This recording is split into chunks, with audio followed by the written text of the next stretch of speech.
Estamos de volta para falar um pouco mais sobre como será a sessão de abertura do semestre aqui no Supremo Tribunal Federal.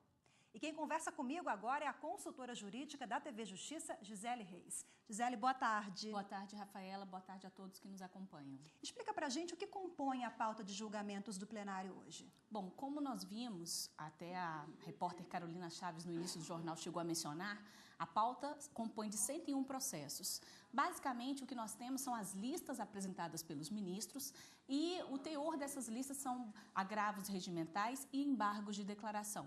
O ministro Ricardo Lewandowski decidiu colocar esses processos porque eles estavam obstruindo a pauta de julgamentos. Então, a partir daí, ele incluiu na pauta todos esses casos que deverão ser julgados nessa sessão plenária que se inicia logo mais às 14 horas. Só para esclarecer, os agravos regimentais é uma espécie de recurso, na verdade, está previsto no regimento interno e são opostos contra a decisão monocrática do ministro. Então, quando alguém se sente insatisfeito ou prejudicado em relação a uma determinada decisão proferida pelo ministro, é possível, de acordo com o regimento interno, então, apresentar o recurso chamado de agravo regimental.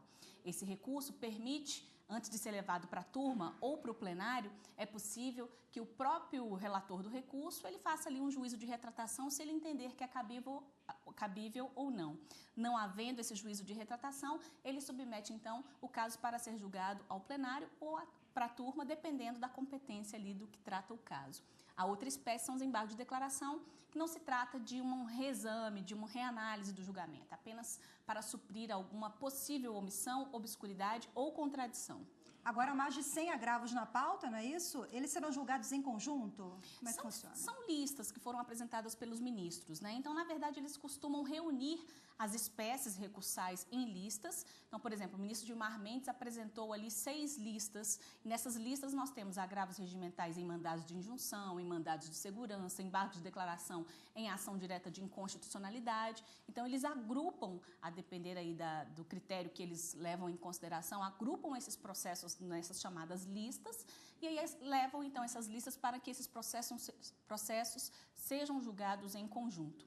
Além do ministro Gilmar Mendes, a lista do ministro Dias Toffoli, Carmen Lúcia, Rosa Weber, Teori Zavascki e também do ministro que assumiu a presidência interinamente, Ricardo Lewandowski. Agora, de que forma esses processos são selecionados para integrar a pauta de julgamentos? Existe, primeiro, uma análise do próprio relator do processo. Se ele entender que aquele processo está apto para ser incluído, para ser submetido a julgamento, ele vai fazer, então, o pedido de inclusão desse processo em julgamento ou a apresentação desse processo na mesa para ser julgado no plenário do Supremo Tribunal Federal. Mas a escolha, efetivamente, desses processos, dizer quais efetivamente vão ou não para a pauta da sessão plenária, isso fica a cargo do presidente do Supremo Tribunal Federal. É ele quem vai definir, dentre aqueles que foram liberados pelos relatores, quais são os processos que efetivamente serão pautados na pauta da sessão plenária do Supremo Tribunal Federal.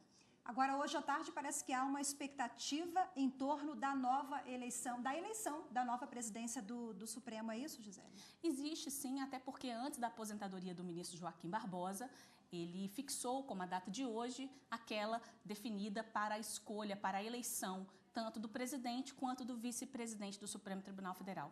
Normalmente, Rafaela, essas eleições são simbólicas e por qual razão? Porque tradicionalmente existe, então, uma tradição no Supremo Tribunal Federal de que o vice-presidente é que assume a presidência porque ele é o mais antigo na corte. E aí a próxima vice-presidência também é escolhida em relação àquele segundo mais antigo na corte que ainda não tem exercido nem a presidência nem a vice-presidência. No entanto, para que essa eleição possa efetivamente acontecer, são necessários que estejam presentes na sessão pelo menos 8 ministros.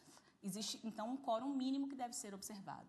Ok, vamos aguardar então. Obrigada pelas suas informações conosco. Eu que agradeço.